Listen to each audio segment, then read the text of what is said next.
Hello students, कैसे हो आप लोग। दोस्तों आज के वीडियो में मैं आप लोगों को बताने वाला हूं सीबीएसई 2021 का जो ऑब्जेक्टिव क्राइटेरिया है उसको ढंग से एक्सप्लेन करूंगा।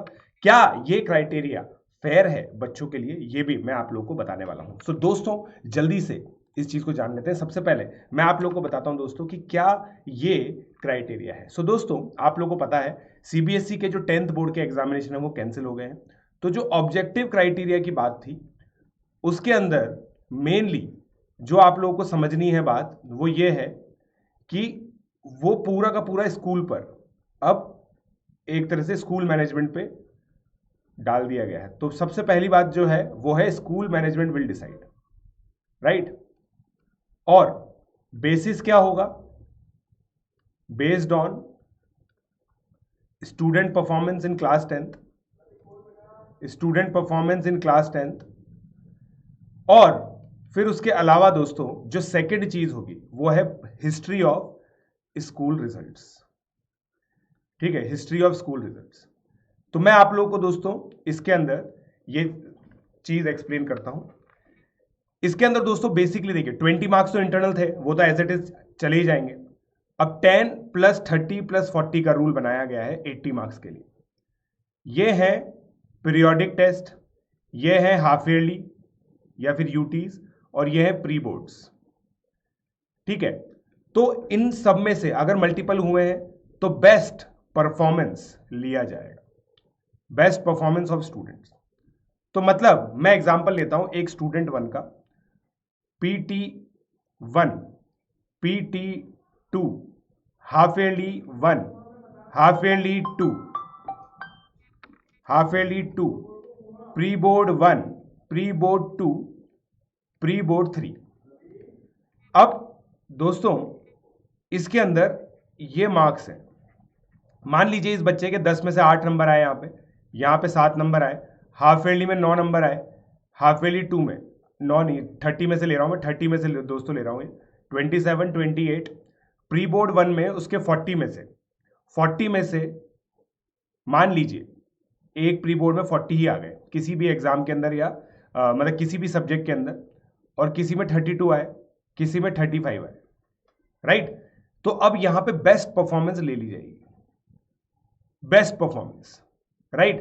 तो इस बच्चे के 80 में से 40, 28 और 8 76 मार्क्स हो जाएंगे। अब देखिए दोस्तों जो सर्कुलर है ना, उस सर्कुलर के अंदर ये चीज भी लिखी हुई है कि स्कूल चाहे तो एवरेज भी ले सकता है। तो आपका स्कूल एवरेज भी ले सकता है, इन तीनों का एवरेज। तो ये स्कूल को डिसाइड करना है, और जो भी वो डिसाइड करेगा ना, एक इन्होंने डॉक्यूमेंट बताया है जिसका नाम है रैशनाले डॉक्यूमेंट।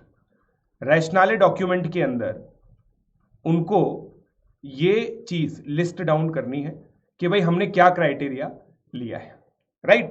दोस्तों ये ऑब्जेक्टिव क्राइटेरिया है। स्कूल मैनेजमेंट के अंदर जो कमिटी रहेगी वो दोस्तों क्या रहेगी? रिजल्ट कमिटी उसको बोला जाएगा। उसमें 7 मेंबर्स होंगे, ठीक है, 7 मेंबर्स की कमिटी है। 2 आउटसाइड स्कूल आएंगे ये एक्सटर्नल लुक देने के लिए, 2 आउटसाइड द स्कूल होंगे, 5 सब्जेक्ट के होंगे, और इनको एक तरह से हेड टाइप करेंगे प्रिंसिपल। तो 7+1 की ये कमिटी होगी। इनको 5 मई तक ऑब्जेक्टिव क्राइटेरिया बनाना है। 5 मई तक दोस्तों ऑब्जेक्टिव क्राइटेरिया बन जाना चाहिए। ये क्लियरली सीबीएसई बोर्ड की गाइडलाइन है। सीबीएसई बोर्ड की गाइडलाइन है कि 5 मई तक ऑब्जेक्टिव क्राइटेरिया बन जाना चाहिए। अब देखिए दोस्तों जो एक्सटर्नल जो मैकेनिज्म है वो मैं आपको बताता हूं, और जो इस स्कूल को ध्यान देना है। तो अब मान लीजिए कोई स्कूल 1 है, राइट, ये स्कूल 2 है। एक सिटी में 3 ही स्कूल है, मान लीजिए ऐसा है। तो 2018, 2019, 2020 में इनका एग्रीगेट जो परसेंटेज है, एग्रीगेट मतलब हर एक बच्चे का जो परसेंटेज आया उसका एग्रीगेट, वो मान लीजिए 78 है, यहां पे 74 है, यहां पे 76 है। इनका स्कूल 2 का 71%, 73, 68%।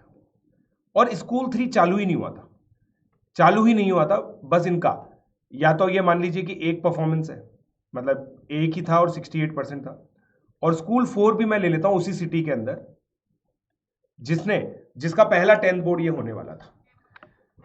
तो अगर आपके स्कूल का जो सीबीएसई ने गाइडलाइन दी है कि स्कूल का जो ओवरऑल रिजल्ट है वो बेस्ट ऑफ लास्ट 3 ईयर का होना चाहिए, तो 78% इनका रिजल्ट होना चाहिए। मतलब 78% रिजल्ट का मतलब ये हो गया दोस्तों कि जितने भी सारे स्टूडेंट्स का एग्जामिनेशन का रिजल्ट 2021 में आना है, उन सब बच्चों की परसेंटेज का एग्रीगेट 78% होना चाहिए।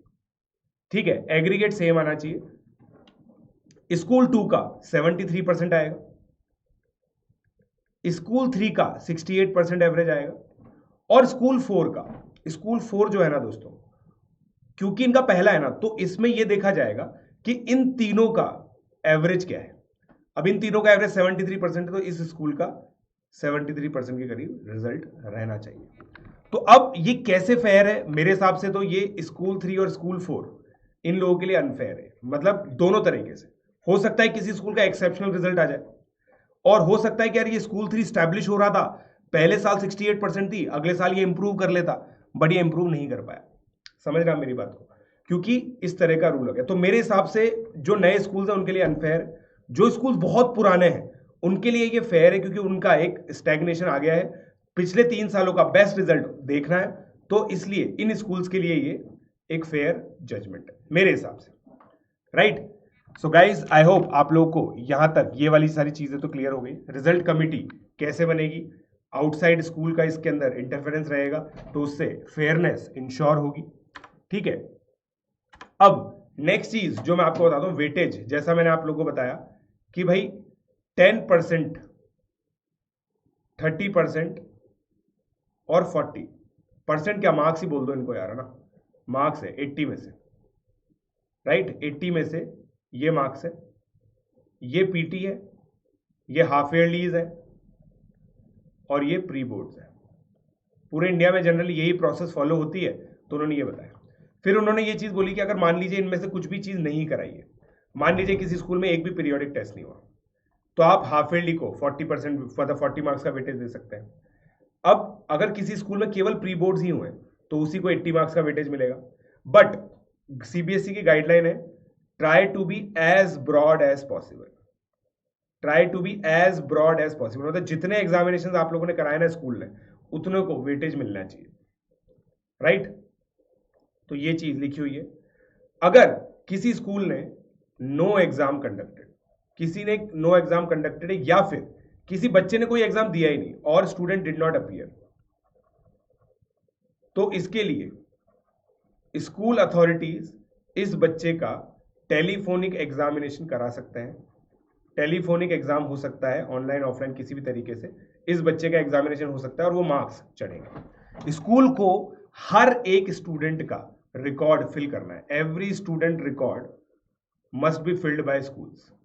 पोर्टल इसके लिए दिया जाएगा, must be filled by schools. ठीक है, इसके लिए पोर्टल दिया जाएगा by CBSE, in portal given by CBSE. तो मेनली तो देखो दोस्तों, ये गाइडलाइन जो है ना सीबीएसई, मतलब जो स्कूल्स है उनकी हेडेक है। आप लोगों को बेसिकली ये करना है कि स्कूल वालों से बात करनी है। ठीक है, टाइमलाइन दोस्तों आप लोग समझ लीजिए, 5 मई से गेम चालू होगा। बेसिकली 5 मई को स्कूल को ये देना है, और 20 जून को रिजल्ट आएगा। ठीक है, इस बार कोई रीवैल्यूएशन प्रोसेस नहीं है, क्योंकि स्कूल आपसे जुड़ा हुआ है, स्कूल ने आपको कॉपीज दिखाई हुई है सारी, तो कोई भी रीवैल्यूएशन क्राइटेरिया सीबीएसई की तरफ से नहीं है। तो please as soon as possible contact your schools for your marks, contact your schools for your marks, right. Please इस चीज का ध्यान रखिए। आप लोग जल्दी से जल्दी आप लोग दोस्तों कॉन्टैक्ट कीजिए, उनसे कोशिश कीजिए। किसी भी रीजन से आपका कोई एग्जामिनेशन बिगड़ गया था, तो आप खुद से एप्लीकेशन लिखिए अपने स्कूल को, और उनको बोलिए कि प्लीज हमारे मार्क्स को, दूसरे मार्क्स को कंसिडर किया जाए। 20 जून को दोस्तों रिजल्ट आ जाएगा सीबीएसई का। 20 जून को सीबीएसई रिजल्ट डिक्लेयर हो रहा है, राइट। 20 जून को दोस्तों सीबीएसई का जो रिजल्ट है वो डिक्लेयर हो जाएगा। कंपार्टमेंट एग्जामिनेशन स्कूल करवाएगा इस बार, कंपार्टमेंट एग्जाम स्कूल करवाएगा। Till compartment, till result, students are allowed in 11th, students 11th में अलाउड है, राइट गाइज। तो ये कुछ इंस्ट्रक्शंस है। क्या ये फेयर है? मेरे हिसाब से बहुत अच्छे से फेयर तो नहीं है, बट मेरे हिसाब से ये भी है कि ये बेस्ट पॉसिबल आउटकम है, राइट गाइस। तो आप लोग अगर इससे रिलेटेड कोई भी आप लोग को इशू है ना, तो प्लीज अपने स्कूल को लिखिए, स्कूल के थ्रू स्कूल को चैनल बनाते हुए सीबीएसई को लेटर लिखने की कोशिश कीजिए। Thank you.